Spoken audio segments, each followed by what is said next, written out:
और आजादी के बाद कितना वोट हम लोग दिया, सब पार्टी को जिताया, जरा उस पर चिंतन मनन करेंगे हम लोग, क्या खोया क्या पाया मिलेगा। आज मैं अमेरिका का भी चर्चा करने वाला हूं दोस्तों, क्योंकि दुनिया का सबसे ताकतवर राष्ट्र अमेरिका है। वहां पर जो सबसे गरीब है वो अमीर है दोस्तों।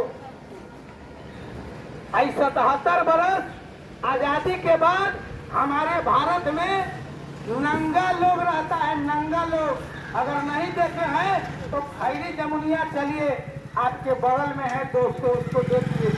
आज भी तन ढकने के लिए कपड़ा नहीं है, सर पर छत नहीं है, गोड़ में चप्पल नहीं है। और सदियों से दोस्त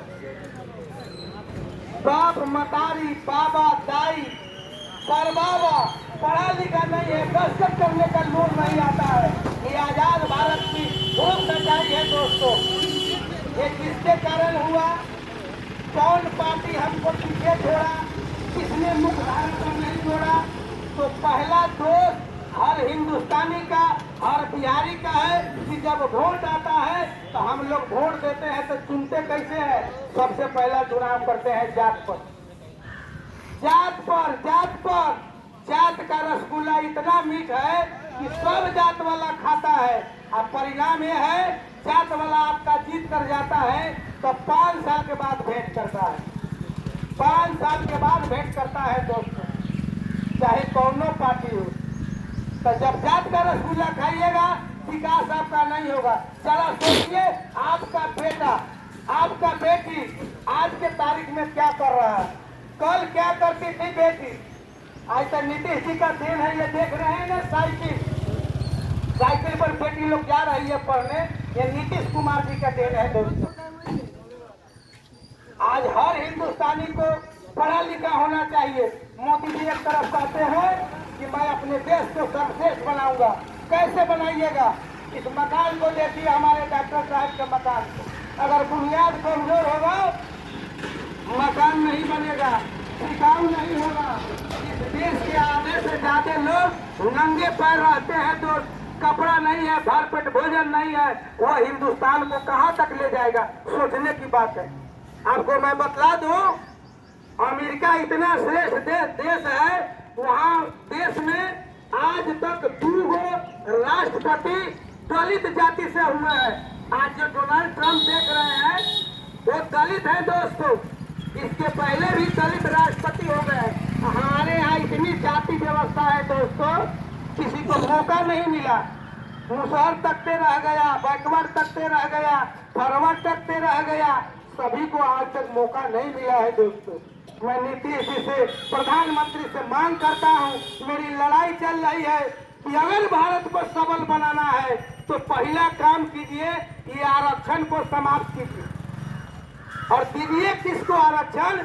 गरीब को, गरीब को, गरीब को, क्योंकि हर जाति में गरीबी है दोस्तों, हर जात में गरीब है। गरीब को पहले दीजिए इंदिरा आवास, पहले भी उसको दीजिए शिक्षा, उसको दीजिए नौकरी। जब सबल बनेगा गरीब तो भारत सर्वश्रेष्ठ होगा दोस्तों, कहने से नहीं होगा। और आप लोगों से मैं आग्रह करने आया हूं दोस्तों कि ये चुनावी बरस है, 5-6 महीना में चुनाव होना है।